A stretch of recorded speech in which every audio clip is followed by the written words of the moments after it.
It's an interesting day. So today marks the this 25. Today marks the 24-year anniversary of this clip here.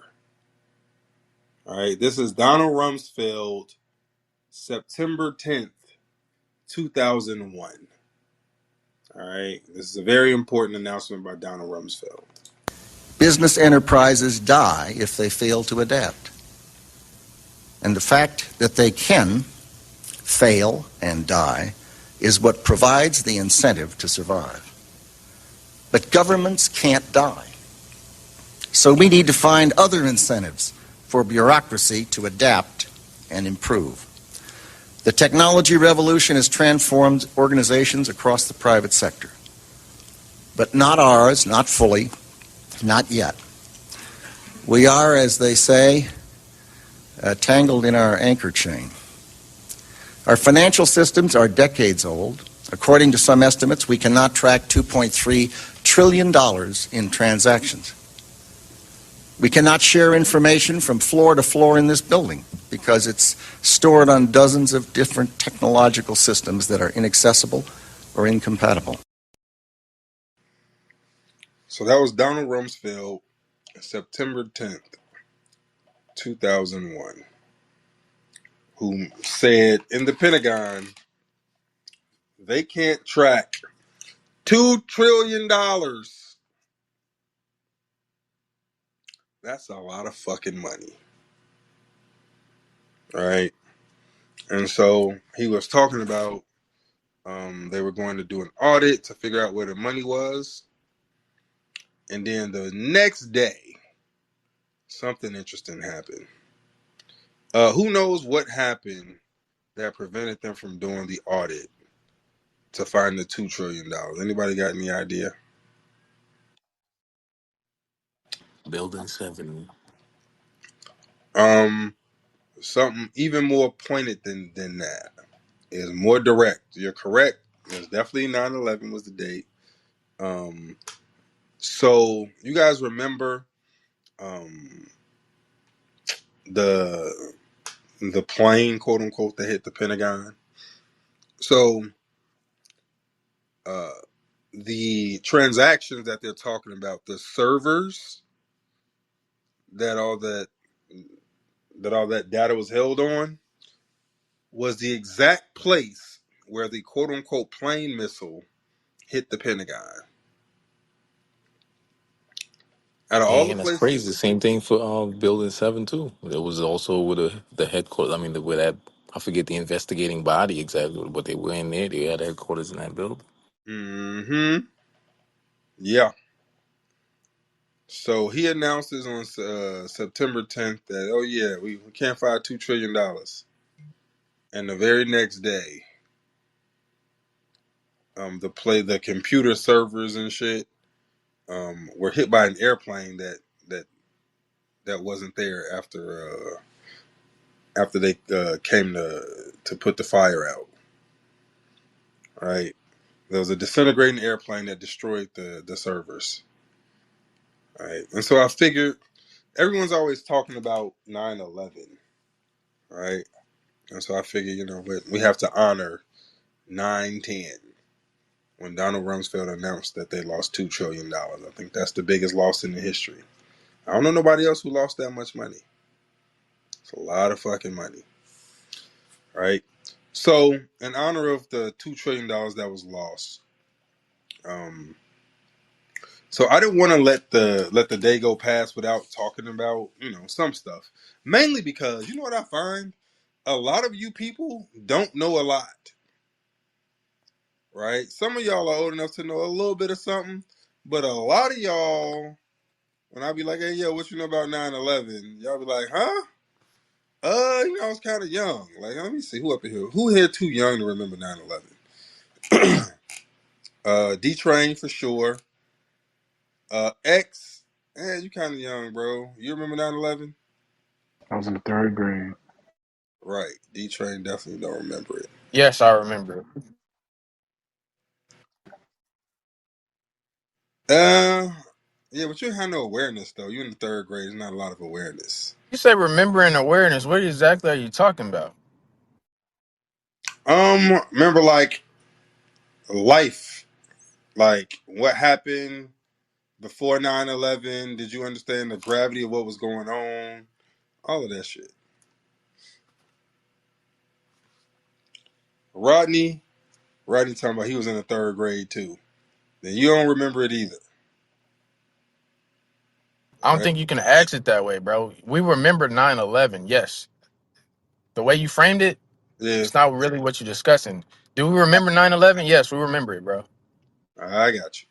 So, let me see. You've been around a while, Rodney. You know, Rodney been around a while too. Hold on, let me see.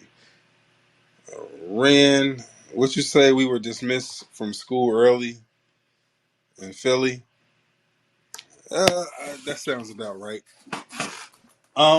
So normally when I talk to, especially young people, y'all middle aged, y'all almost old people, and y'all be around here, so y'all better know. But most people don't really know a lot of shit about 9/11, right? They know it was a hoax. They know, inside job and all that shit, but they don't really know like what it was about. That if you ask them, well, why do you say it was a hoax, or what are some of the details? Most people don't know, and so I was like, you know what? Um, I want to go over the official story and then talk about what they missed. All right. So we'll go over the official story and then we'll talk about the stuff that they missed that was really, really important. All right. So just like JFK, there was a commission. So they had the Warren Commission to study like the JFK assassination, right, which was a fraud. And just like the Warren report, um, they had the 9/11 Commission, right? So I figured we'd go over some of the key findings of the 9/11 Commission, and then go over some of the stuff that was left out because it's important, right? Let me see. Anybody got any questions so far before I start going over the 9/11 stuff? No, we good. All right, cool.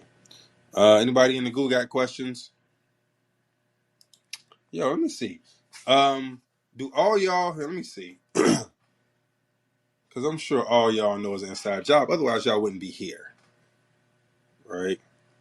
Um, hmm. Let me see.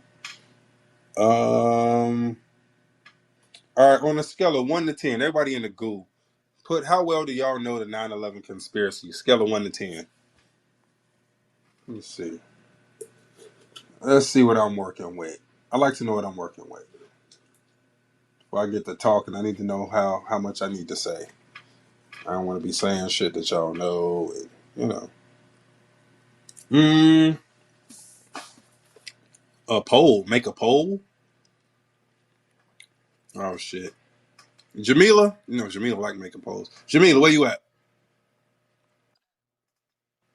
Somebody said you should make a poll about how well people know 9/11. Huh? Uh, yeah, we could do a poll. What y'all want the answer? What you want the answers to be? Hmm. So, how well do you know the 9/11 You can conspiracy? only Like, do three oh man. All right. Let's. responses. So go. Um. Six, Bless you. Thank you. 6, 8, 10. 6, 8, 10. Mm-hmm. From a what? Do it in a What do range, they mean? like 1 to 3, 4 to 6. Yeah. How well do you know the 9/11 conspiracy? But that's what I'm saying. Like, what do it mean? 6 is like minimum. Well, if you in here, I'm going to assume you at least a 5. 8 is moderately, Uh huh. And 10 is a and Yeah. You So how just about told us we eleven. was young and we don't know much. that's only the So young people. so that would be like Um. minimally. Yeah. So 5, 6, 7, 8, 9, 10. There you go. Wait, let me see if I can do another one. Oh, I can Mhm. add four. Okay. 3 is This fine. don't even Five, make 6. sense. Five, six, what? 5, 6 is one. 7, 8 is one answer, and 9, 10 is another answer. How well do you know it? Either 5 or 6, a 7 or 8, or 9 or 10. That shit sounds retarded, Linnell. What do you think it should be, Jamila? I think it should be like he said, like a scale 1 to 3, 3 to 6, something like that. But that don't make sense. Like What's the difference? 5, 6. What's the difference between 5 and 6? Why are you fussing with me? I don't know. I'm tired. The fuck? How about light, moderate, and God damn it. uh, you know, I don't know, not it. You know what I mean? Just say you like you don't know a little about it, a little Where'd she go? moderate about it. Hey, Jackie, this is why I Whoa. can't do nothing on the fly in the room. I'm Because doing. simple shit turns into an act of Congress, my nigga. This is why I don't do shit like this, Jackie. Uh, Do you see why? Shut up. Huh? Do you see why? All right, look at what Jackie put in the chat. I guess those are the I ain't options. that I can't come back. See, Jackie? See what I got to go through just to get 16 words at the top of the goddamn screen? I got to have fucking President Trump sign an executive order.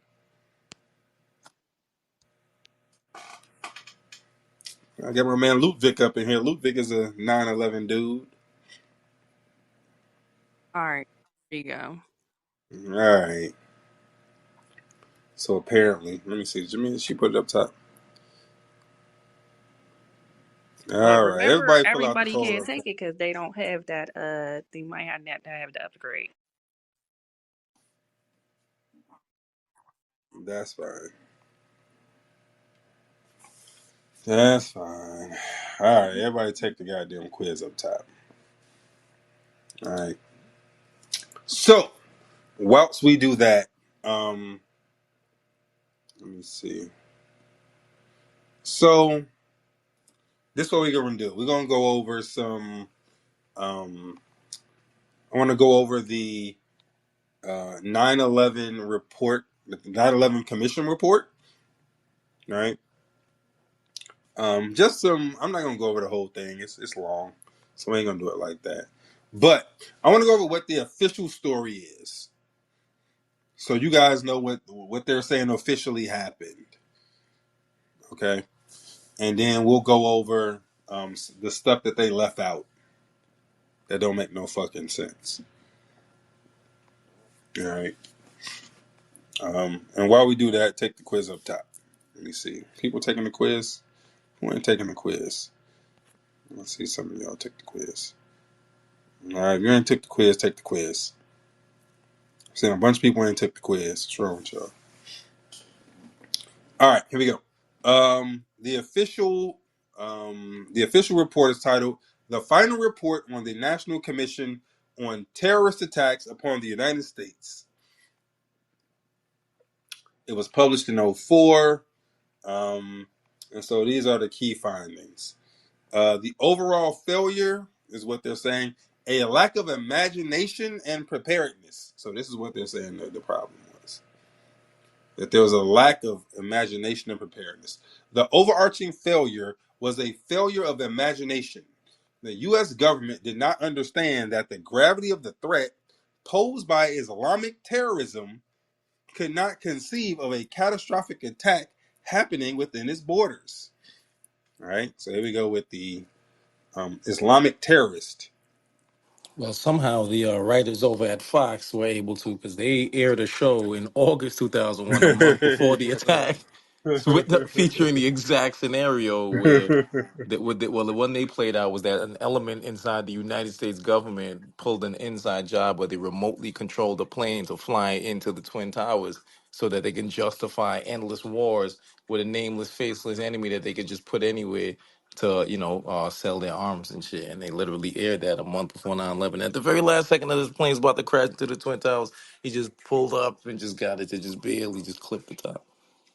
Hey, bro, when life imitates art. Um, the attacks were a shock, but not a surprise. Huh? The intelligence community had been aware of the threat from Osama bin Laden and Al Qaeda for years, but the system failed to bring its resources to bear effectively to prevent the plot. All right. So they knew Osama bin Laden. Oh God. Here we go. Intelligence failures, the CIA and FBI. The lack of information sharing, the wall between intelligence and law enforcement agencies, primarily between CIA and FBI, was a critical impediment. Information was not shared effectively, preventing a complete picture of the threat from emerging. Hmm. FBI's structural weakness. The FBI primarily configured for investigating crimes after they occurred, not for preventing counterterrorism. It lacked both the institutional mindset and the analytical capabilities to connect the dots. Maybe because most of the fucking terrorism is done by the FBI or the CIA. Huh. You know what that reminds me of? All the fucking the plots that they be foiling, and it turns out that all the masterminds are CIA assets or FBI assets. So with this talking about how they're not good at preventing shit, and so to get their win rate up, they started planning things and then stopping them. That's how they got their win rate up. All right.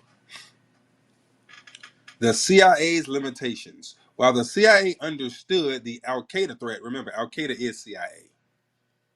The word Al Qaeda just stands for the base. While the CIA understood the Al Qaeda threat, it failed to prioritize the tracking of Khalid al Mindahar and Nawuf al Hamzi, two of the 9/11 hijackers, after they were identified as likely Al Qaeda operatives and entered the United States. This was a significant missed opportunity, bruh. They just throw you some Muslim names and you good to go. Um, Aviation and border security failures. The watch listing system was inefficient and not integrated. Known or suspected terrorists were not constantly placed on watch lists that would have flagged them for border agents or airline officials. Border security was not focused on stopping terrorists from entering the country. The hijackers had no trouble obtaining visas and passing through immigration. Hmm. The aviation security system was focused on detecting hijackers' weapons, not on defeating suicide terrorists who use airplanes as weapons. The concept of hardened cockpit doors was discussed but not implemented. Maybe because nobody really hijacked fucking planes like that. Let's see. So you just got here. This is the bullet points from the 9/11 Commission report. All right. Um, the role of Saudi Arabia and Pakistan government as an institution or single Saudi officials individually funded Al Qaeda. However, it noted that charities, remember they talked about this on the list, how charities are under more scrutiny. It noted that charities and wealthy individuals within Saudi Arabia were a key source of Al Qaeda's funding. So there you go. It highlighted the complicated relationship with Pakistan, noting that while Pakistan was a nominal ally, its intelligence service had long-standing ties to the Taliban and other extremist groups. What did the Taliban have to do with 9/11? Anybody? How do we go from Al Qaeda and ISIS to Taliban? Well, You maybe you forgot that the first country they invaded was Afghanistan, right? So if you're already putting out there, it's like, oh, it's all tied to the Taliban. Where is the Taliban to be found? In that country that has an ungodly amount of resources, Afghanistan. No, wait, hold on. So the hijackers came from Saudi Arabia. How did we go? That's what I'm saying. How do we go from Saudi Arabia? Ain't no Taliban in Saudi Arabia. Let me guess. I'm trying to figure out how we pivoted from Saudi Arabia to Taliban. That's what I'm saying. Because Let me guess. Because we don't know the difference. So they just threw it in there. was hiding there, and they could find anything and everything they needed to know more about the Taliban in Afghanistan. That's the reason why you went to Afghanistan, not because of the 19 hijackers that were not from Afghanistan. Right, but that's the point, right? We're talking about 9/11. This is the 9/11 Commission report. So we're supposed to be talking about 9/11, and they pivoted to fucking the Taliban. That's a pivot, all right? Um, let's see. The plot itself. The 9/11 plot was conceived and masterminded by Khalid Sheikh Mohammed and approved by Osama bin Laden. How do they know this? The 19 hijackers were chosen by Al Qaeda leadership as organized into teams. They were not lone wolves. Their selection, travel, training, and financing were all directed and supported by the Al Qaeda organization. Remember, Al Qaeda is who? The CIA. The ISIS report detailed how the hijackers lived openly in the United States, used easily available flight schools for training and communicating using methods that largely evaded detection. Um, Emergency response on 9/11. The response by first responders was heroic, but hampered by poor communication. Radio incompatibility between different agencies, NYPD and the FDNY, meant that commanders were not uh, could not communicate effectively with their teams in the field, leading to confusion and a lack of situational awareness. Key recommendations. While not finding per se, the Commission's major recommendations were a direct result of its analysis. Create a Director of National Intelligence to oversee and unify 16 agencies of the U.S. intelligence community. That's Tulsi Gabbard right now. Establish a National Counterterrorism Center to serve as a primary organization for analyzing and integrating all intelligence related to terrorism. Overhaul congressional oversight of intelligence and homeland security to reduce bureaucracy and redundancy. Yo, that sentence is bureaucratic and redundant. Improve radio interoperability for first responders and implement a layered security system for aviation, including hardened cockpit doors, better passenger screening, that's the TSA, and computerized passenger pre-screening, that's the random checks. So that was the crux of the 9/11 Commission. All right, Any word about Building 7? not one fucking word about Building 7. Not fucking one. All right, but never to fear. So what we'll do is we'll go over what was not mentioned in the 9/11 in the 9/11 report. All right, we're gonna go over some shit that was not mentioned in the 9/11 report. Um. All right. Cool. So anybody. So hold on. Let's see. Anybody got any questions about anything that was in the 9/11 report before we go over what was not mentioned? All right. Great. The National Commission on Terrorist Attacks upon the United States, also known as the 9/11 Commission, published the final report to the 9/11 Commission to the published the final report, the 9/11 Commission report. The report became a bestseller and was hailed in the corporate media as a definitive report on the attacks. It became a bestseller, so they made a fucking book out the shit, nigga. They made money. Okay. However, the report is more accurately characterized as a definitive narrative of the official myth of 9/11. That's facts. As David Ray Geffen points out in his scholarly book, The 9/11 Commission Report, Omissions and Distortions, the report systematically excludes almost every fact that doesn't support the official story. So we'll go over some of these omissions and distortions. Most of what we document on, has been omitted from the commission report, particularly the contents of the analysis section. The omissions are so numerous they could fill a book and do. So somebody wrote a book about all the shit that they fucking forgot. So let's go over some of the omissions. The report fails to acknowledge that no steel frame high rise building has ever collapsed due to fire. It's never happened. Right?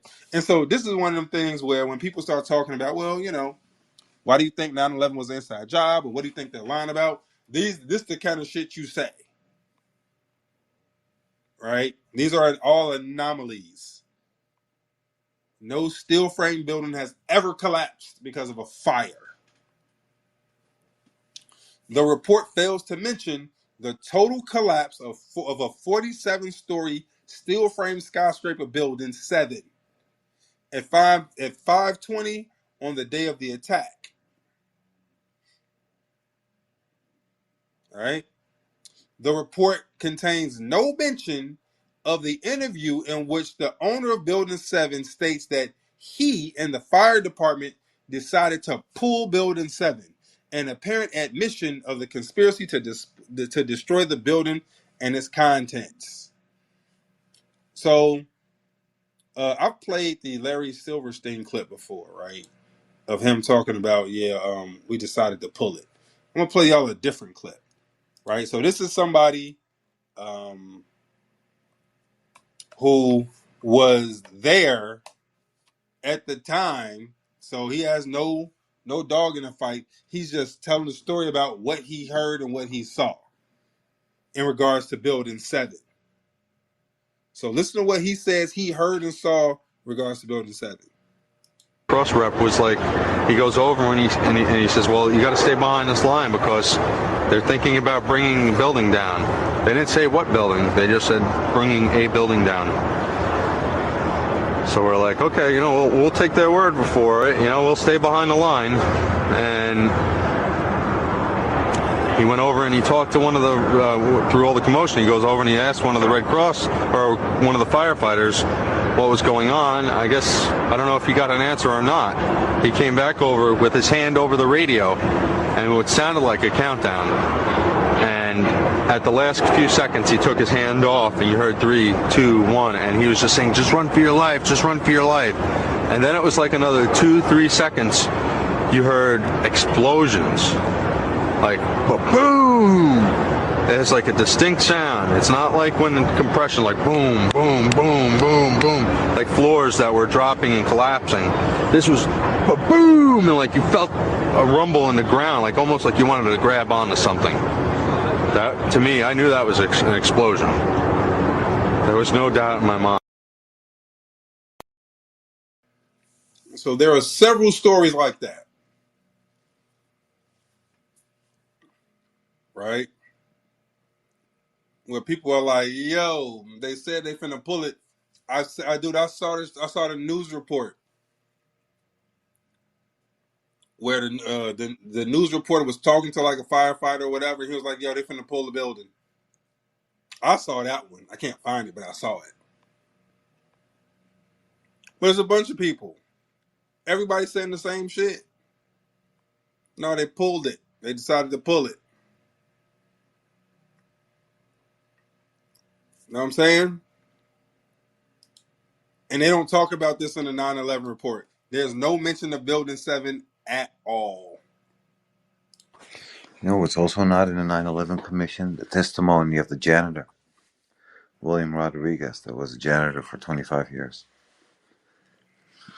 That's you can easily find him on YouTube, whatever, and I've stated in many interviews, he's like, before even a plane had crashed into the towers, he's like, I heard a huge explosion, and he recognized the sound coming from the basement, because he's like, like I said, he worked there for 25 years.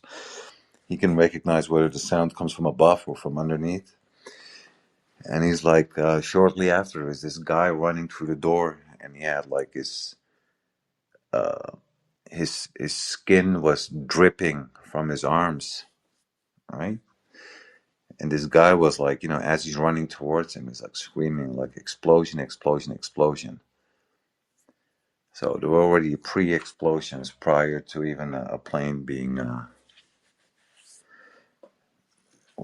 whether it was the first or the second plane hitting the twin towers. So, and that resonates perfectly with the damage that you see in the lobby, where you can literally see all the marble is being blown off of the walls, and pretty much the entire lobby is destroyed.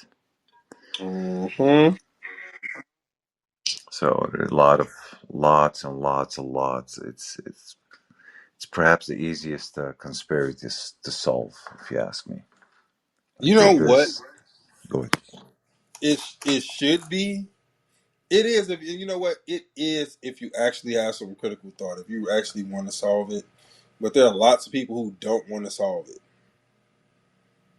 Right? They look at it because I ask people all the time, "Yo, this is one of my prereq questions." I say, "Yo, do you think two airplanes brought down 3 buildings on 9/11?" And you'd be amazed how many people say, "Yeah."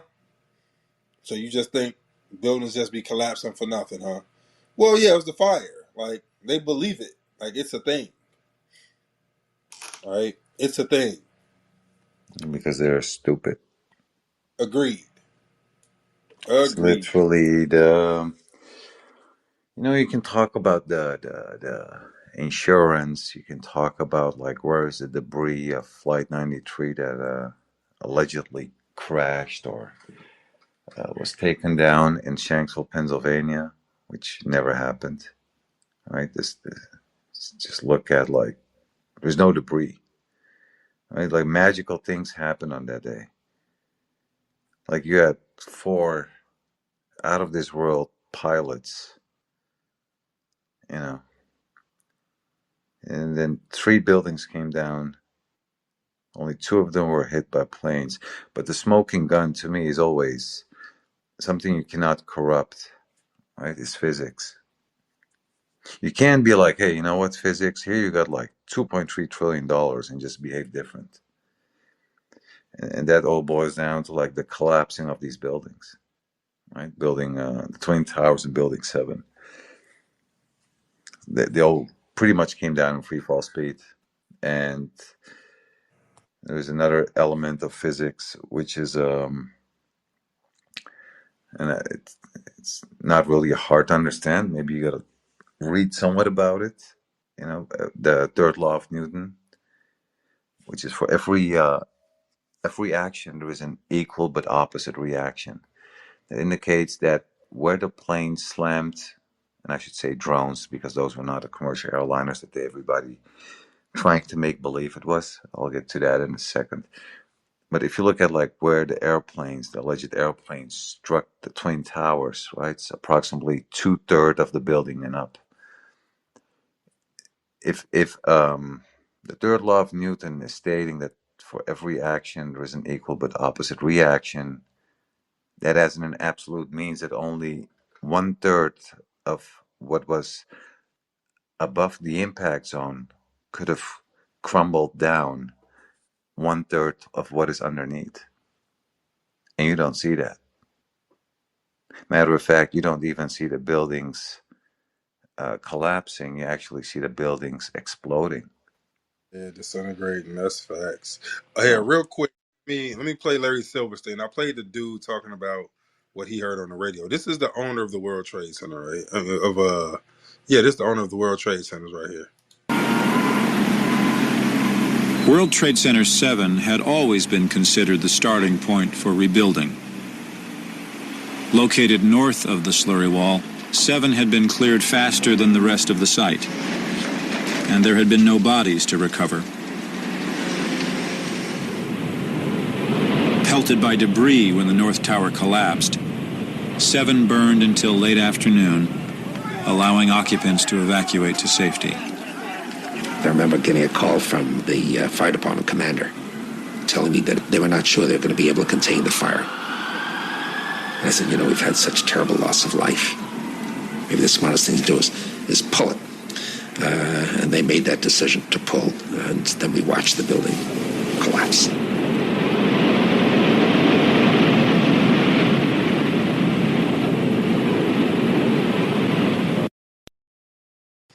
They made the decision to pull it. So they're saying that no, they demoed the building. Everybody says it. I heard them demo the building. They made the decision to demo the building, and that in no way made it into the 9/11 Commission report. All right, you just got here. We're going over. So we went over kind of the finer points of the 9/11 Commission report. Now we're going over what they left out. All right.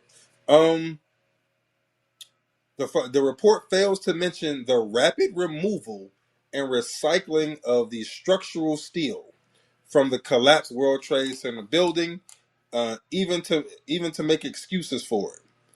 The report makes no mention of the statement by so they came through and grabbed the steel. So the steel was the structural material of the buildings, that fell, right? So it was evidence. So if this is a crime scene because somebody, crashed a plane into the building, and so it fell. So it's a crime scene. And so instead of getting the evidence to preserve it to see what went wrong, they got the steel, immediately took it and recycled it. The bulk of the steel was sent to China and India. So they took the steel from New York and they sent it to China and India really, really quickly. The Chinese firm Boa Steel purchased 50,000 tons at a rate of 120 per ton, and compared to it was sold at 120. The average price is 160, so they sold it for real, real cheap, real cheap. All right. Said the pace of the steel's removal was very rapid, even in the first weeks after the attack. By September 29th, 130,000 tons of debris, most of it apparently steel, had been removed.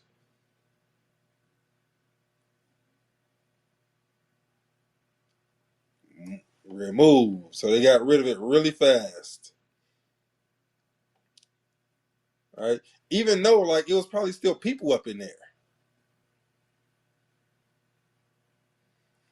Given that the people in charge considered the steel garbage, useless to any investigation in this age of computer simulations, they certainly took pains to make sure it didn't end up anywhere other than a smelting furnace.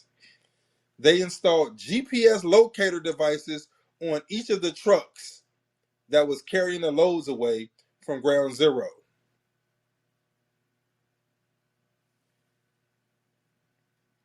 So they wanted to make sure that shit went to where it was supposed to go to.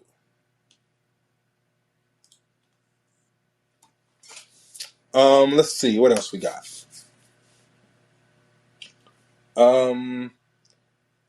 That's the steel. The report makes no mention of the statement by the mayor Rudy Giuliani to Peter Jennings, indicating that he had foreknowledge of the collapse. So Giuliani said we were operating out of there when we were told that the World Trade Center was going to collapse, and it did collapse before we could get out of the building. So somebody told Giuliani that it was going to go down. The report contains no mention of eyewitness accounts of explosions preceding the collapse of the tower, of the South Tower. It's even worse than that. Where is it at? It's even worse than that. Let's see. Oh wait, hold on. So not only did it not talk about the fact that people heard explosions, they heard way more than explosions. Listen to this. These are eyewitnesses on the day of the of 9/11 being interviewed, or some of them were just getting caught on video talking. Listen to what they said. It was a bomb. Bombed another building, not second plane. It was a bomb. Who said the second plane? That's what we're told. The second plane. No, we saw it on television. I saw everything. All right. Well, thanks a lot. What happened was I was down in the basement. All of a sudden we heard a loud bang. And the elevator doors blew open. Some guy was burnt up. So I dragged him out. His skin was all hanging off. So I dragged him out and I pulled him out of the parking lot. This was what was left on it. Pulled him out. When I pulled him out, I looked up and the second bomb blew off. Just saw a big burst. All of a sudden, you heard a loud explosion. So we all ran to look. And the first building was a big hole on the side of it, and on the other side went in flames. So we stood there in shock. Everyone screaming. A woman collapsed on me. I had to lay her down on my textbooks. And then before you know it, out of nowhere, the next building blew up. And then all of a sudden, everyone's running all over the place. The panic attack. We actually didn't see the second plane, but we saw the explosion hit the other tower. It has to be a bomb, right? Yes, of course. That exploded right in front of us. No, a bomb. I saw it. No plane hit nothing. That is not a plane. They don't know what they're talking about. How would they see a plane hit that? Dude, I saw the second explosion. That was no plane that hit the second building. It exploded from the inside out. I did not see a plane. They said the plane hit the first building. The second building just exploded. That looks like a second plane. I did not see a plane go in. That just exploded.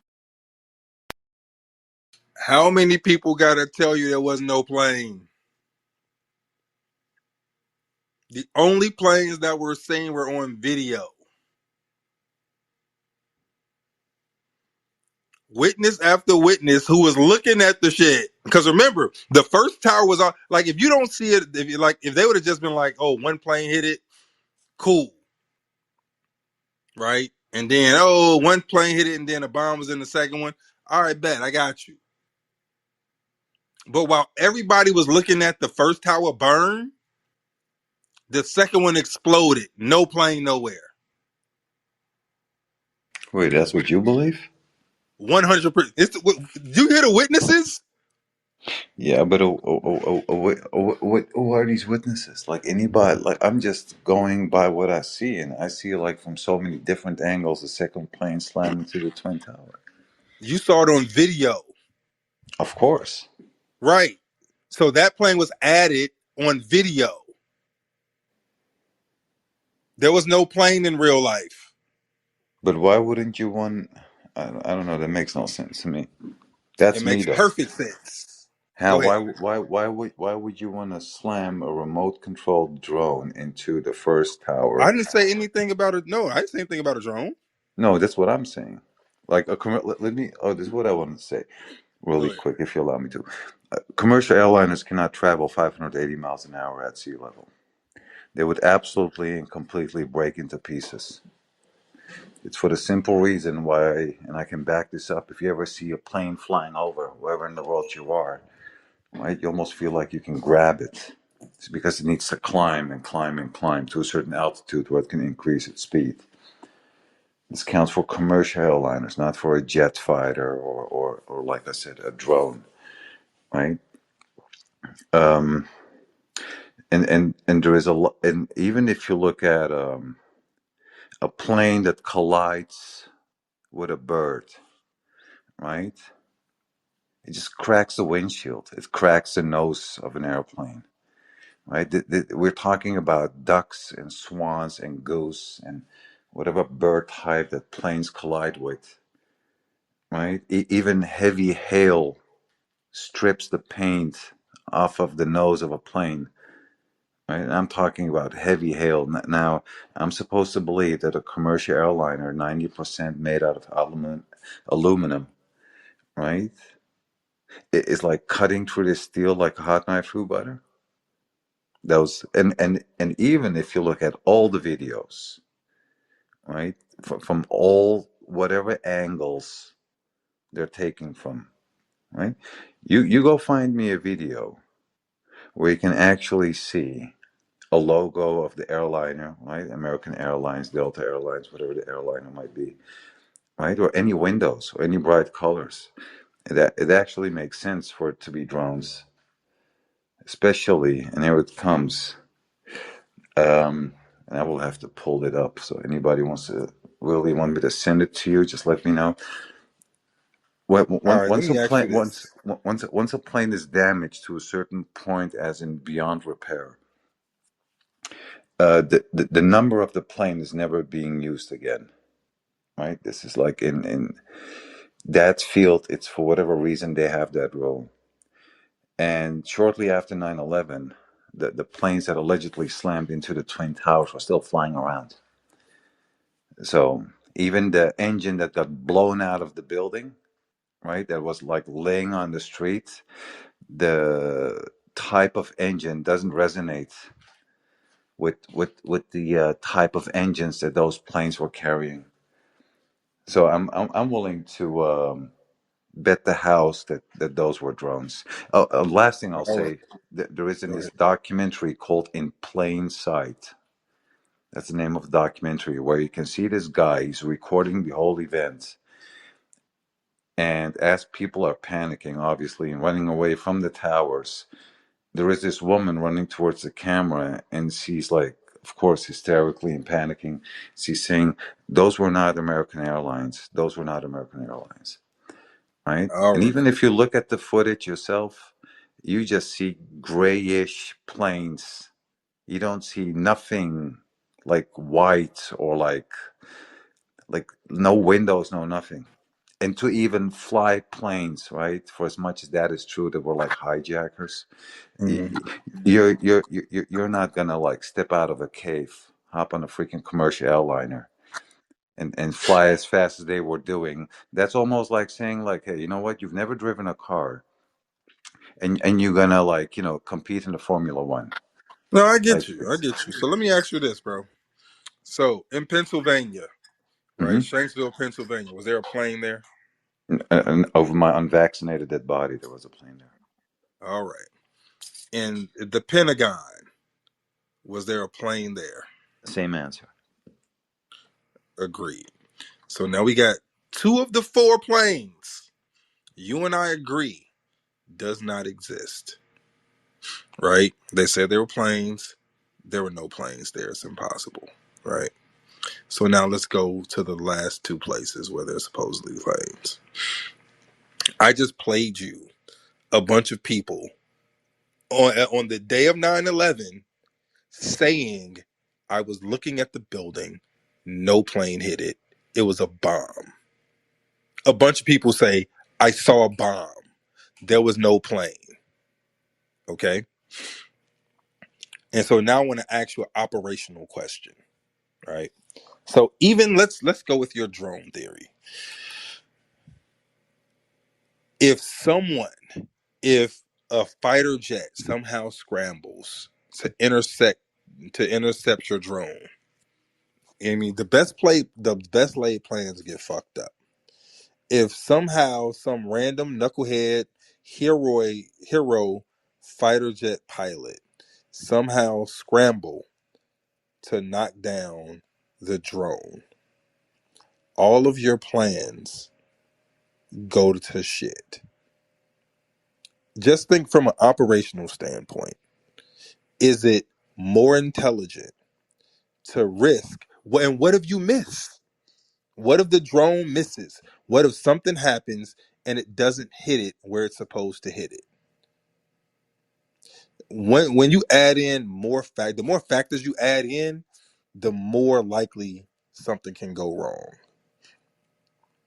So I want you to think just from an operational standpoint. What's easier? What's more effective? What's more likely to be successful? To get a drone, dress it up like a fucking plane, and depend on it hitting where it has to hit twice in order for your plan to go through, or plant some bombs in the building, put some crisis actors in the fucking on the ground, and then blow it up, and then have people be like, "Oh, look, I saw a plane." What what's more efficient?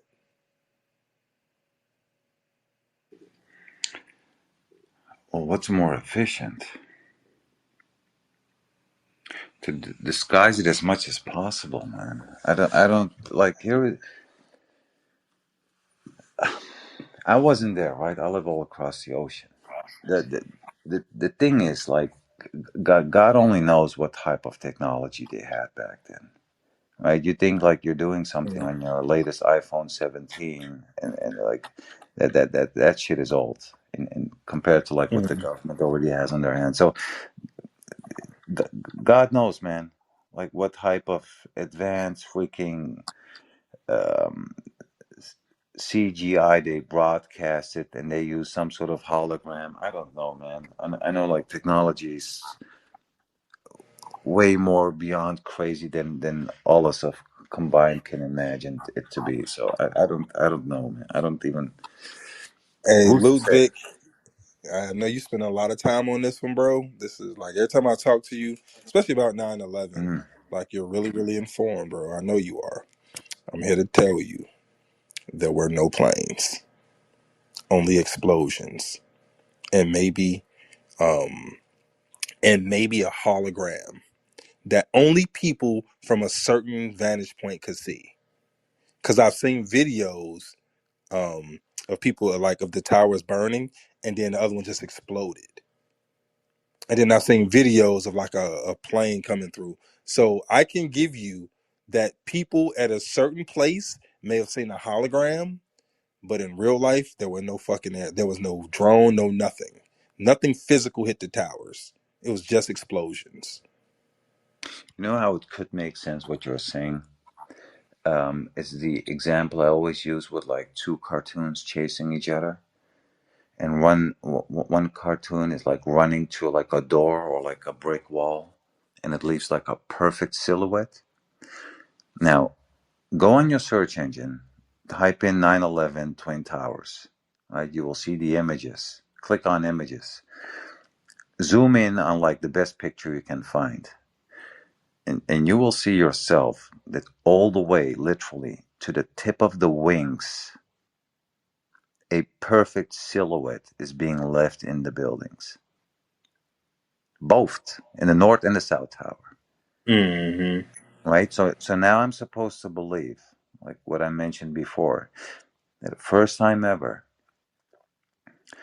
we see aluminum cutting through God knows how many inches combined of the best steel that was back then, which was 836 type of steel, right? Like inch after inch after inch after God knows how many inches combined is this thin and weak material called aluminum is cutting through it, right? And there are even videos out there, and I got so much stuff about this. I gotta look it up. I can't pull it up as we speak, but there are even videos out there where you can see after the second plane slams into the building,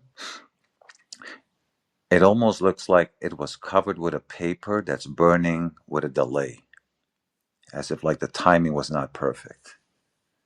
And I believe it's the left wing that you got to pay attention to, right? You can see a delay. It's like if I'm of course I'm exaggerating if I say like it was covered with paper, but almost looks like it's like paper is burning away for that what they already cut out prior to 9/11. And there are testimonies of people working in those buildings that were saying, like, one day to the other, I come back to work and my desk is completely covered in dust, right? There are so many of these testimonies of people working right underneath the impact zone. Like my desk, just one day, I just show up one day at work, nothing to it. Next day, desk is covered in dust. So Yeah. there is a lot of this stuff, man. There is so incredibly much, just like the lady, the Afro-American lady, American citizen, C.C. Lyles is her name. And she had to leave a phone call. This sounds all weird if you've never seen it, but she had to leave a phone call. And right before she hangs up, you can literally hear her say, "It's a trap." I don't know if that resonates with anybody that ever heard of that video, ever seen it. Yeah, I heard that shit. Yeah, I mean. I heard that shit. All right, here we go. Let me see. Um, all right, here's something else that the 9/11 report never fucking mentions. The report fails to mention that George W. Bush's brother, Marvin Bush, I didn't even know this nigga had a brother named Marvin. Marvin Bush and his cousin, Wirt Waller III, were principals in the company that had the contract to provide security for the World Trade Center. Oh, let me see. So George Bush, his family did the security for the World Trade Center. All right, so we ain't even got to the part where the weekend before the towers were before the towers fell, that supposedly they had a new elevator company come in and service the elevators. All right, some unheard of shit. Um, let's see. The report makes no mention of the fact that the new leaser took control of the World Trade Center complex just 6 weeks before the attack and obtained an insurance policy covering terrorist attacks and successfully sued the insurance companies to obtain twice the multi-billion-dollar value of the policy. That was Larry Silverstein. That's the one who I just played the audio on when they were talking about pulling Building 7. The report repeats the list of 19 suspected identified by the FBI within days of the attack, while failing to mention that 6 of them reported themselves alive after the attack. So 6 of the 19 hijackers, once they saw their names and their pictures, they was like, hey, nigga, that's not me. I'm here. I'm alive. What's up? All right.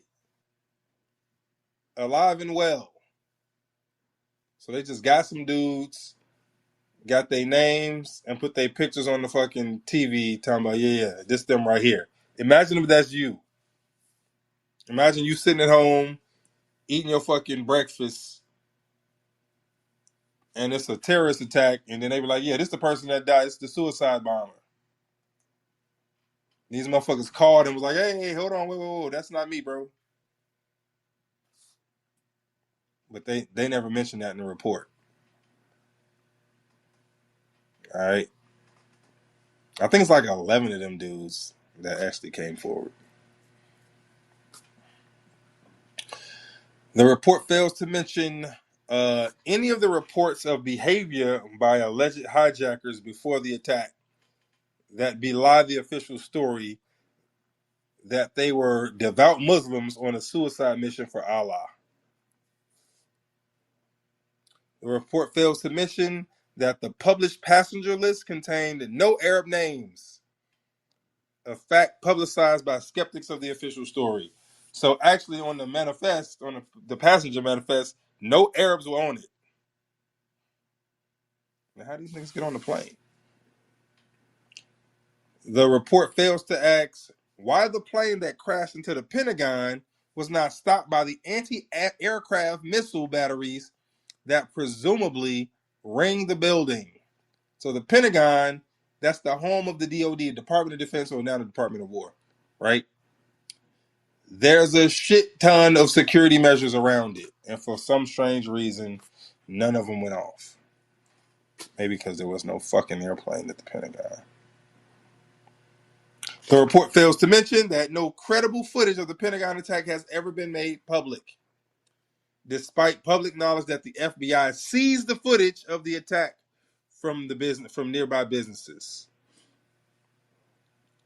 So, like the gas station, 7-Eleven, all that shit that had cameras. FBI came and took all of that shit. The report does not ask why the Secret Service did not obtain air cover for the president's motorcade from Sarasota School to the airport, nor for Air Force One, which took off at about 9:54 until about 11:10. So, he got no extra security, even though we just got attacked. Interesting. So the 9/11 report avoids mentioning several reports that the government officials and business leaders were warned and avoided targets of the attack, including a warning by the FBI advising Attorney General Ashcroft to avoid flying on commercial airlines. The report, the Pentagon officials suddenly canceled travel plans the evening before the attack. A warning to San Francisco Mayor Willie Brown to avoid flying. The grounding of Salman Rushdie's by Scotland Yard. The report avoids mentioning a warning received by employees of Odigo hours before the attack. It also never mentioned the fact that no certain people did not come to work that day. I'm not going to say who didn't show up to work that day, but just know certain people did not show up to work at the World Trade Center that day without me saying any names. The satanic Jews. What was that? Hello? Hello? Oh, okay. So,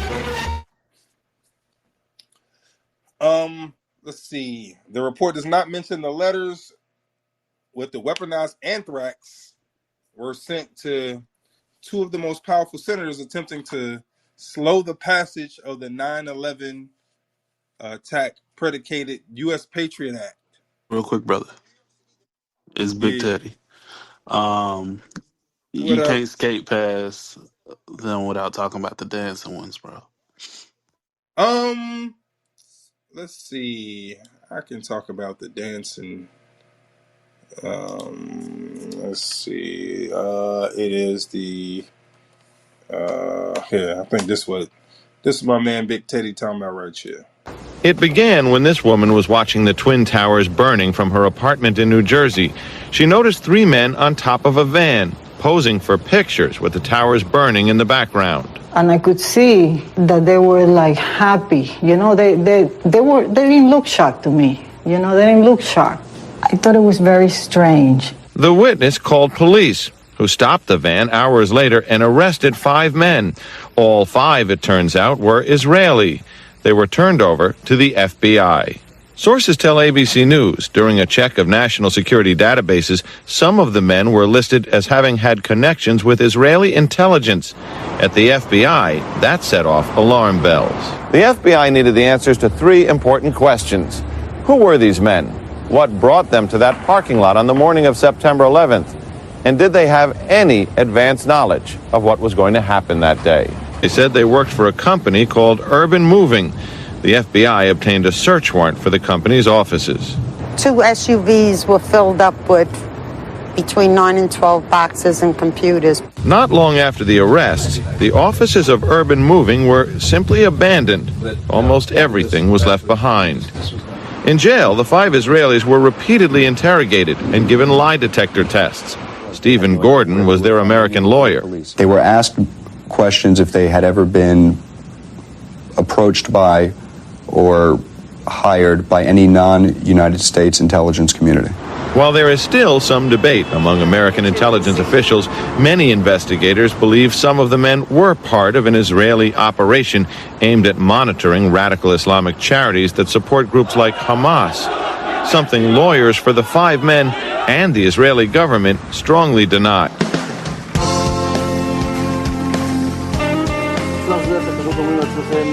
And at that point, we were taken for another round of questioning, this time related to our allegedly being members of Mossad.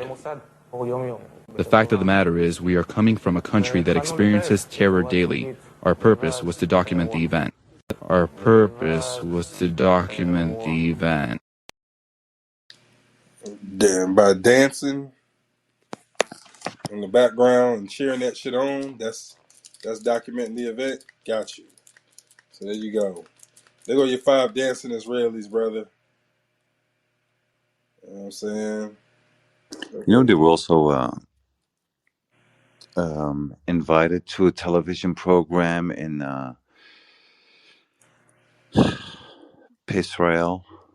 You know, like a sort of like a Jimmy Kimmel that they have in Israel. So it's trying to get professional help to no longer say Israel, but can't help myself. Anyway, and they're like literally like full confession. Yeah, we were sent there to record the event. I'm not even exaggerating. You can just find this on YouTube. And they're like just sitting there with their faces not blurred or no makeup, no mask, no nothing. They're just sitting there. And these are the same individuals that were arrested on 9/11, right? With multiple passports and a big sum of cash money with them. And after 71 days, a phone call came in and the Mossad agents were released. No prosecution, no nothing. They were not even charged with anything. Hey, bro. There's only one reason why that could happen, my man.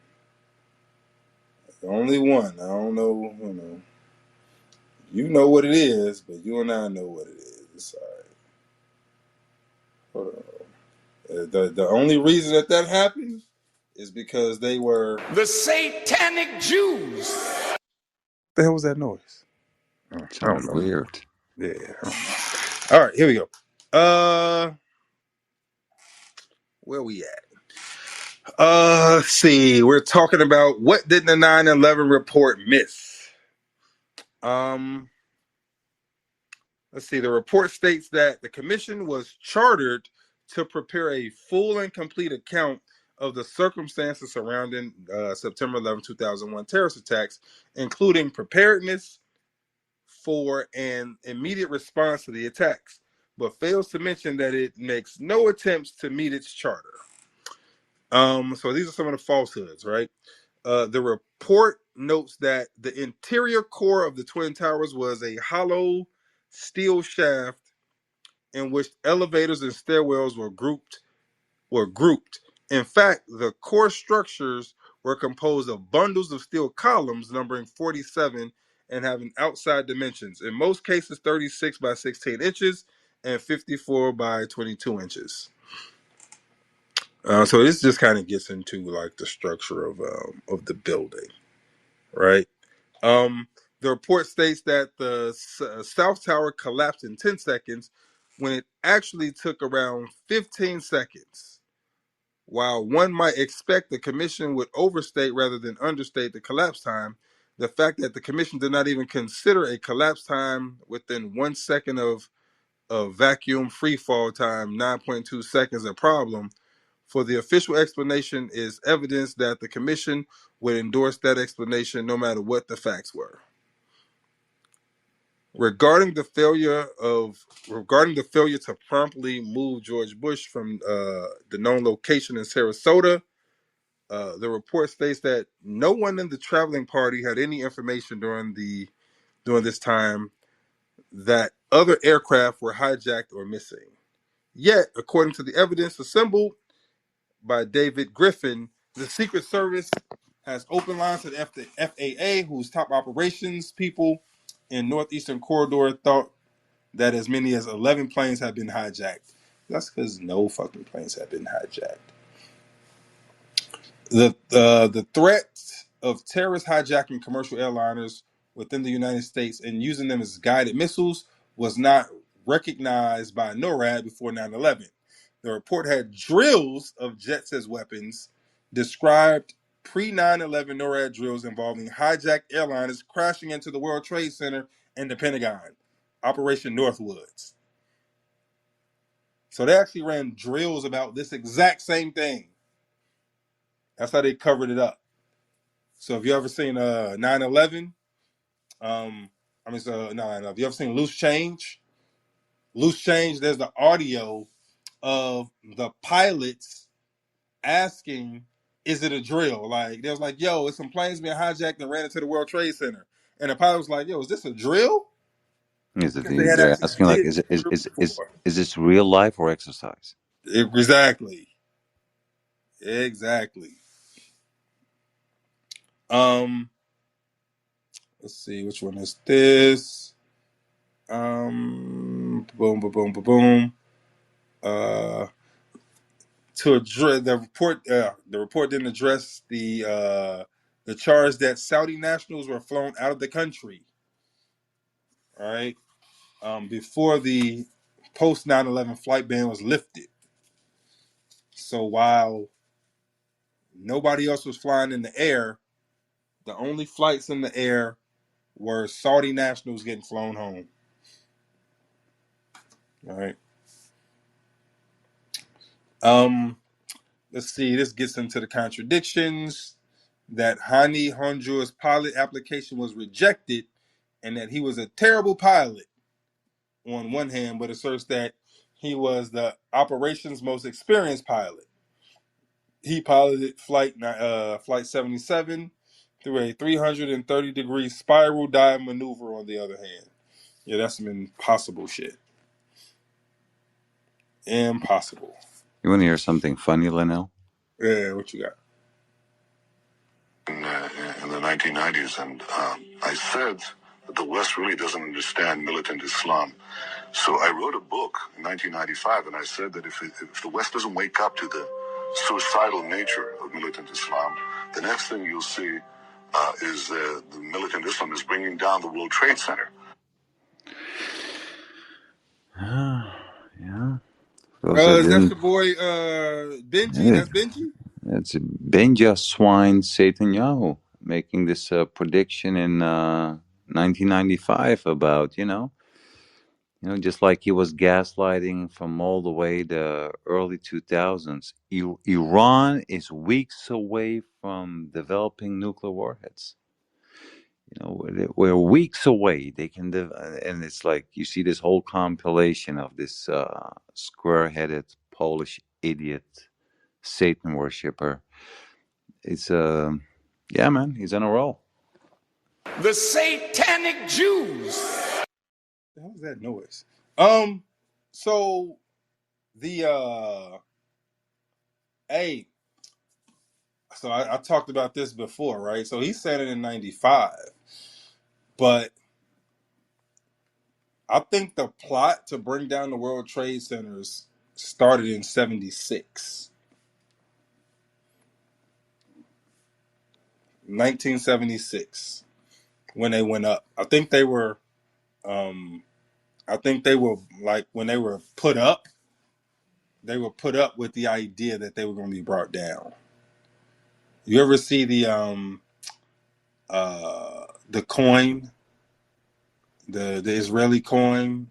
It's with the twin towers and a plane on the back. Yeah, it's it's not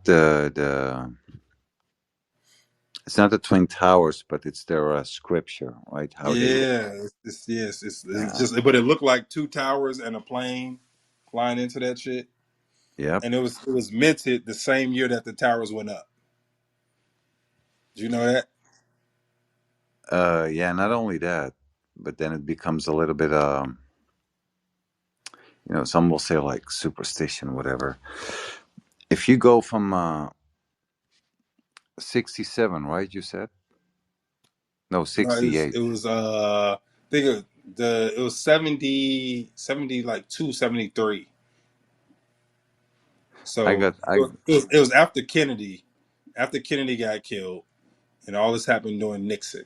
So it was in the 70s that the coin was made and the towers went up. Would you say it's in the 70s?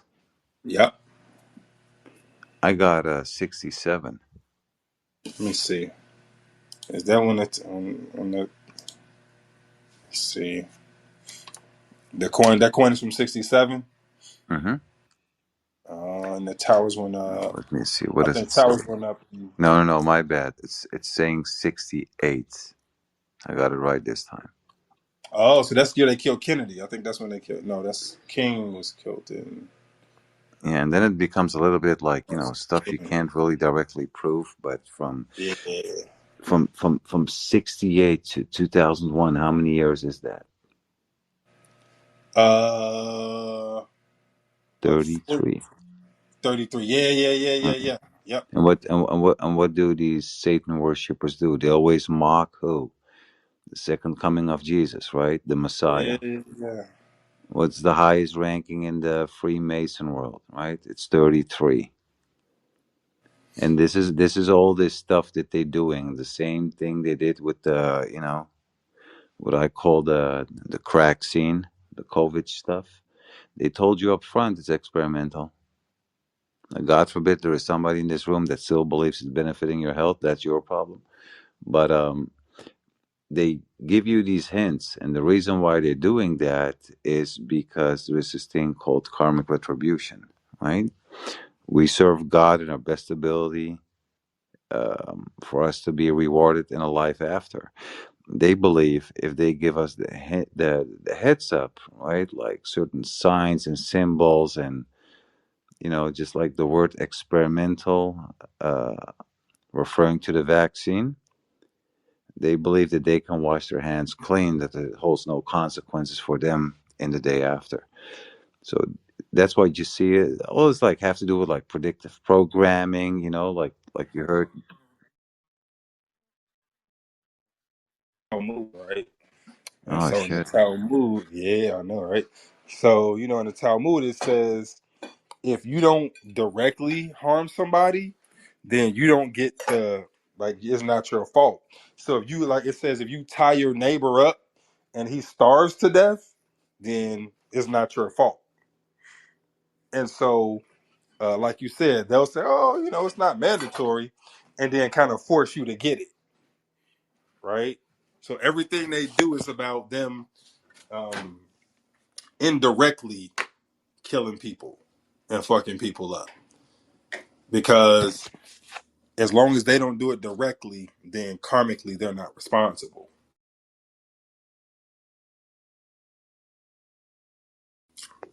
I don't know. You ever looked into the Talmud, bro? Yeah, I have. Hey, It's like six genders, and yeah, buddy. that's what you see right now. It's like the Talmud. It's six genders. It's the LGBTQ plus. That's another six, right? 6 million. Of which group of people? These are not coincidences. The vaccine, 6 feet distance, right? All these freaking sixes. It always comes back to a six. Always. The Talmud is yeah, man. That sort of like halfway reading. I was like, okay, I know enough. This is like Hey, bro. as dark as it gets. No. It's pretty fucking interesting, right? Um, what they're allowed to do to people um that aren't what's the word I'm looking for? The satanic Jews. Yeah, that one. What they're allowed to do to you, right? So one of the things that just stuck out here, I got it pulled up right here. It says so. This one, if a Jew is tempted to do evil, he should go to a city where he is not known and do evil there, right? But even worse was this one. To communicate anything to a goyim about our religious relations would be equal to killing all Jews. For if the goyim knew what we teach about them, they would kill us openly.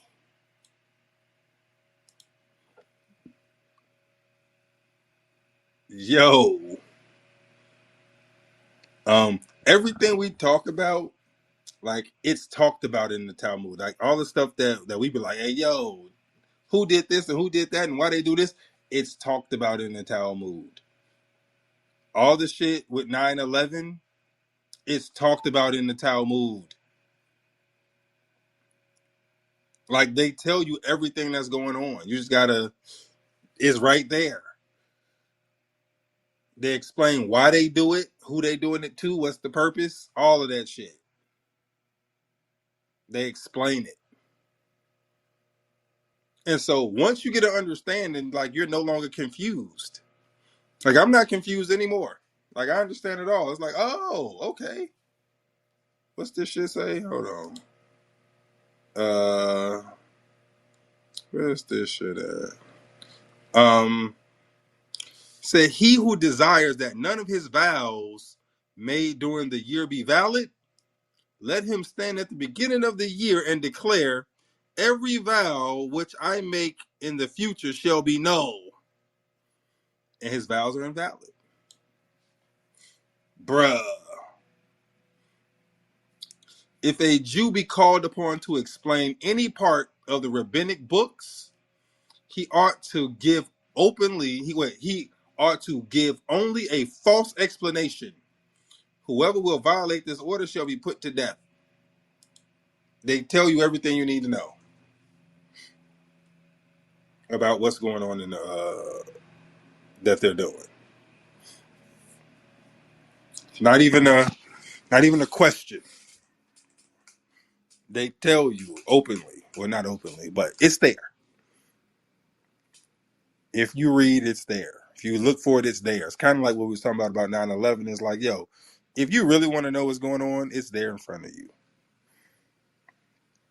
It's the same thing with how they behave, with everything that happened on 9/11, with the way that um, the shit was carried out. They had been saying it for years, right? And then they did it. They talked about the New World Order. They talked about surveillance state and all of that shit. And then they did it. They brought it to fruition. So what you were saying, bro, about um like karma, I think it's deeper than that. Like, because I hear a lot of people talk about universal law, right? Where they're like, well, shit, as long as they tell you, then they don't have to suffer the karma for it. I think it's deeper than that. I think part of them telling you about it is because for you to manifest it. I think they tell us about shit so we can manifest it, right? You talk about getting esoteric and deep, right? So they understand who can fucking manifest things, who can bring things to reality. And I think they use the energy of the public's will, the public's fucking energy to manifest shit. They keep putting it in front of you and keeping you saying, when you say it over and over again, you fucking you're manifested, right? I think is deeper than just them telling you. I think they need you to make it happen. That's why they get you to say it over and over and over again. And that's why, goddamn it, the whole George Floyd shit. Oh nigga, I can't breathe. I can't breathe. Nigga, what? You got a mask on your face, my nigga. So yeah, it goes from I can't breathe to mask on your face. Yeah, spell casting, please, 100%, 100%. And I think that's what like the 9/11 shit is. That's what everything that's going on. That's why I try to be careful about like what we say. I try to be careful about what I say and how I say it. Right? What? Might get clipped. Not because of that. It's because I don't want to fucking help manifest the shit. Right? I don't want to manifest it. So I think we walk a fine line between letting people know what's going on and helping these niggas manifest the shit that they want. So I wanna inform. I want y'all to know what's cracking, but I don't want to help them manifest it. And so I'm always kind of trying to weave this shit in my mind. Like, all right, how do I communicate it without bringing it to pass? You know what I mean, I think that's pretty. That's important. All right, we gotta spread the information. All right, but we gotta also control the energy and how that shit gets spread around. Feel me? How you controlling what they putting out there? Huh? So you can't control what they put out there. You can control what you help manifest. All right. You control what you say. All right, and what you put energy towards. That's the important part. You know what I'm saying? What Kima say, spell casting. All right. We're gonna try to control that shit. So it's yeah, it's you gotta be mindful on multiple levels. It ain't easy, and sometimes that shit can get kind of tricky. It's okay. Let's see. What else we got? I'm trying to see that I run through everything. There's a couple other things on here, I think. Did you mention about Qatar? No, we hadn't talked about Qatar, so that'll be on Friday.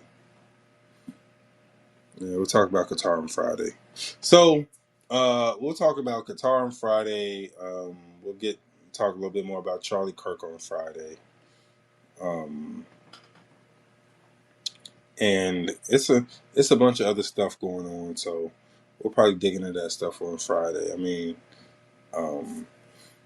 dude, the thing with Qatar, that ain't nothing but The satanic Jews. being themselves.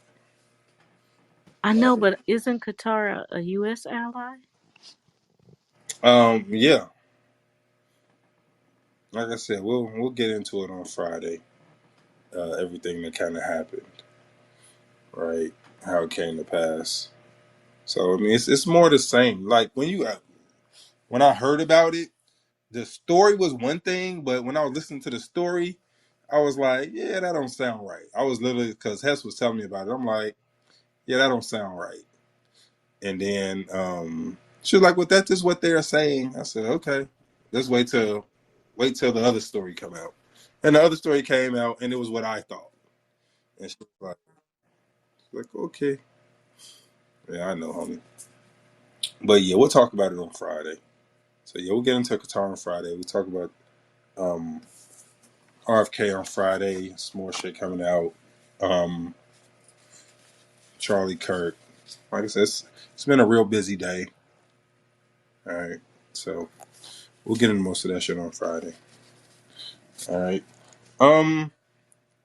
So for today, though, I really just wanted to go over just some facts, man. Like I said, this one of them things where I don't know, like how often. Well, one, how much you guys actually dug into it at the time, or since it happened.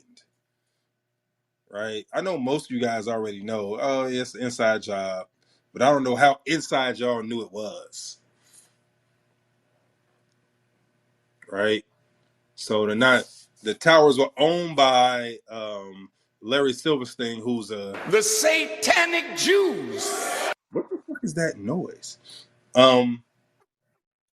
And it was a big ritual. It happened on the Ethiopian New Year. Right? Um, they sacrificed a lot of people, a lot, to bring about their new world order. And a lot of what we're seeing right now, a lot of shit that's happening is a response to the shit that they spent a long time putting in place being undermined, right? A lot of the shit that they worked really hard for is being undermined and undone, and they're not taking it lightly, right? So this is the part in the movie where um, the villain strikes back. Hey, before I forget, Linnell, Yeah. this predictive programming, this karmic retribution. You remember the movie with Mel Gibson, The Patriot? Aim small, miss small. Love that fucking movie. You remember the opening scene?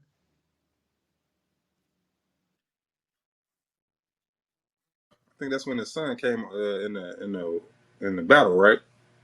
It was in the battle. No, it's literally the opening scene of this movie. You can't make this shit up. And I think this is a movie from '99 or 2000. Yeah, Right? One of those 2 years. yeah, And he has like his kids watching him as he just finished making this rocket chair, right? yeah. That's right. And then he set And it then and it then he, broke. and then Yeah, he grabs this sort of like a tool what you see with when people go fishing. It sort of has like a hook, and then you can hold it up, for you to weigh like how much the object or the fish in this case the rocket chair weighs, and you can literally hear him say, 9 pounds and 11 ounces precisely, right? Like literally. And then it's like, it's not an ordinary chair, it's a rocket chair, right? It's like two, right? A rocket chair keeps it in balance. It's like the two legs in a way. And then he sits on it, and the kids are watching him. And then the chair just like gets completely destroyed into like more like in a way that you would say like, hey, wait a minute. It's like the left or the right should buckle, right? The left side, he should fall to the left or the right. You cannot have like exactly what happened to the Twin Towers.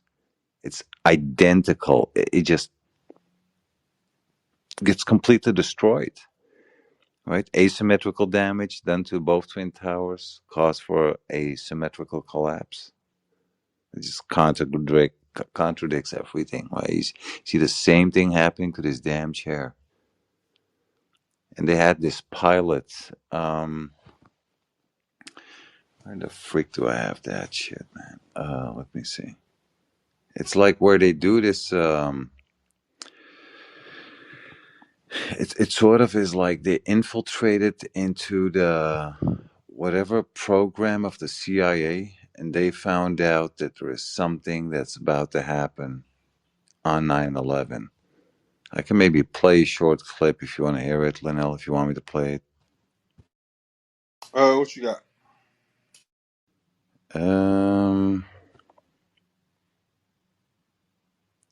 Here it is. Yes, I am the king. Numero uno, baby. Find something? Yeah, I wound up in some government think tank's upload directory. Here's your scenarios, ladies.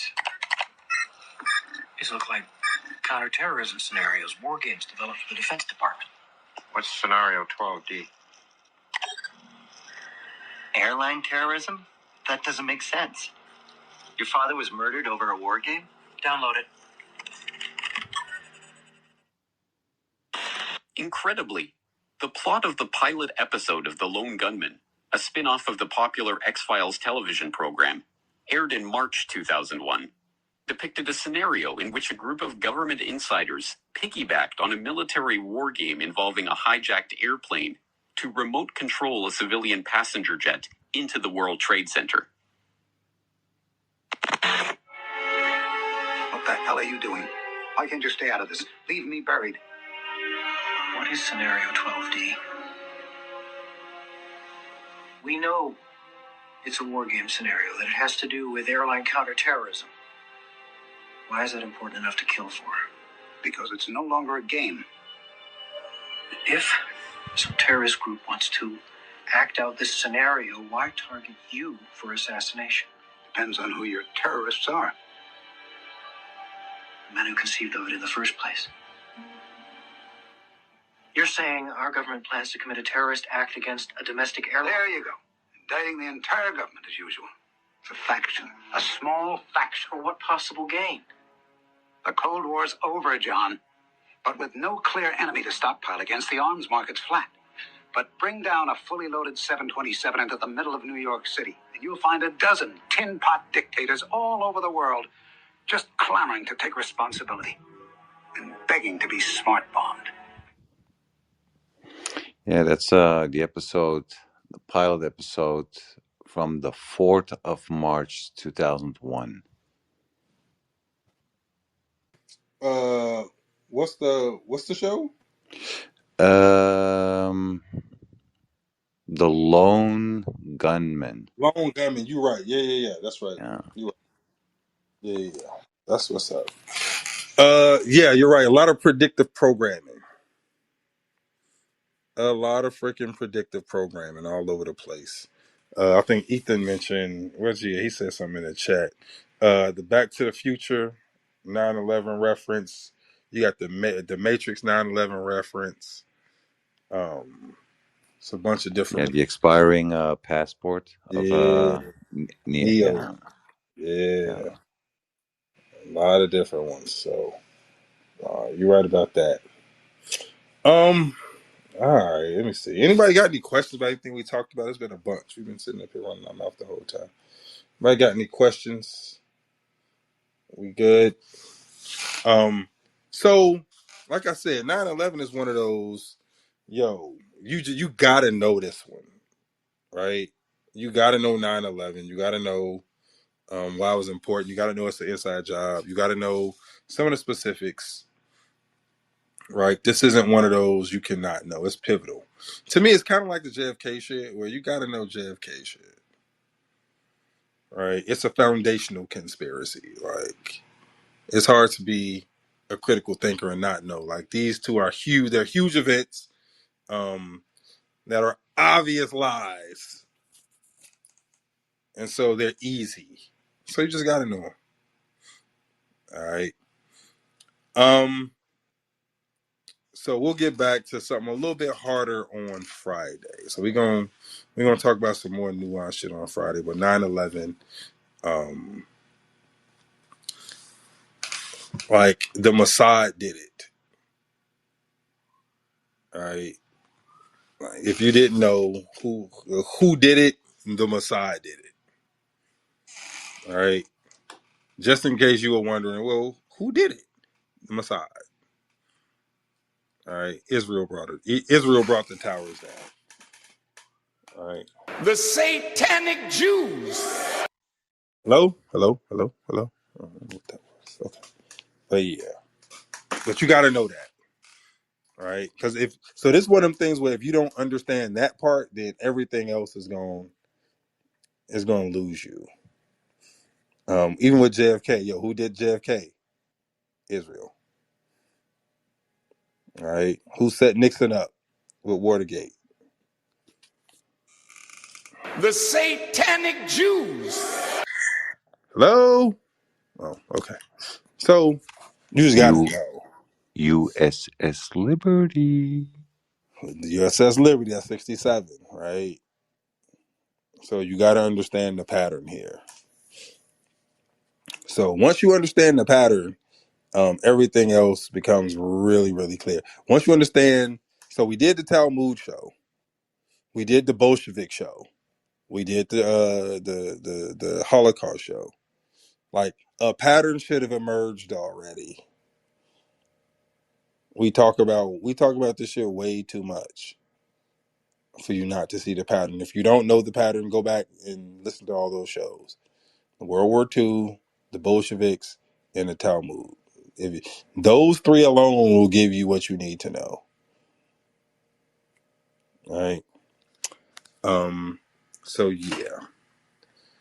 All right, man. Let's get up out here. Yeah, let me give y'all a moment, a moment of positivity, man. Let's see what we got. See what I got for y'all.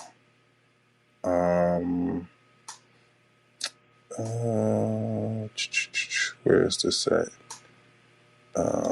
Hitler. Hi Hitler. Heil Hitler. Hi Hitler. Hi Hitler. Hi Hitler. Where the fuck that come from? Oh no, here we go, right here.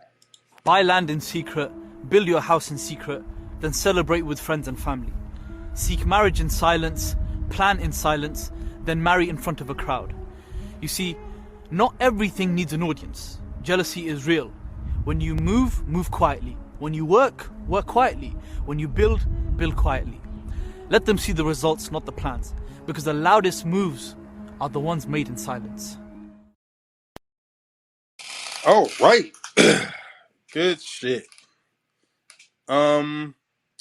All right, y'all. So Friday, we'll be back. We're gonna talk about all the everything that's going on this week. Who's what? The moment of positivity I just played below. That's what you want? Yeah, just like place it up. I thought that was dope just to hear it. The accent was cool too, though.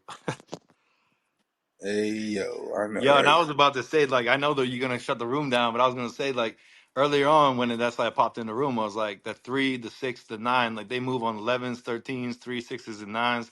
Like, man, it's deep. If you start looking into how they harness energy and stuff, I'm not talking about they like some like controlling force. I'm talking like the spiritual realm. It's like they harness the energy of these vessels like us. But that's, I mean, that's a whole different topic. I'll be quiet. But like anyway, you know what I mean? You probably know about that though. Exactly. Yeah, they get your emotions high, they run them high, and then that's the fear, everything. That's why they put that media out there. That's where they get the energy from. Like I said, they Yes, don't sir. they don't bring it. They harvest it. And they do it so easy, so easy. That's why Yeah. everybody getting at each other's throats on this app, and they just love it. Yeah, they don't bring the energy. They harvest it, man. Got to remember that shit. Facts, facts. Um, all right, man. Let's get the fuck up out here. We're gonna see y'all Friday. Oh yeah, remember Friday? We're not starting on time. We're gonna start late on Friday. Like I'm gonna be far away from home, so we definitely gonna start at least an hour late. So y'all heard it here first. Don't come here expecting like, man, where was you at? How come you wasn't on time? I'm telling you now, I'm not gonna be on time Friday. So get your popcorn ready. All right, I'm gonna see y'all in a minute. We out. Oh, remember, Conspiracy University, the podcast, blackisuniform.com and vigorforpain.com. Thanks for coming to the cookout, but you need the right gear. Blackisuniform.com, you can get it right here. We talk flat earth and mud floods. You might hear about the dome. No matter the topic, you just need something with the shield on. Blackisuniform.com, where conspiracy analysts are at home. Blackisuniform.com, where conspiracy analysts are at home. Vigor Sport is love and light in a bottle, a CBD infused salve that rids the body of pain, arthritis, carpal tunnel, and muscle aches. There's no job too great for Vigor Sport. Headaches, muscle spasms, and menstrual cramps are a thing of the past. Vigor Sport is the Swiss Army knife of your medicine cabinet. Order your jar today at vigorforpain.com.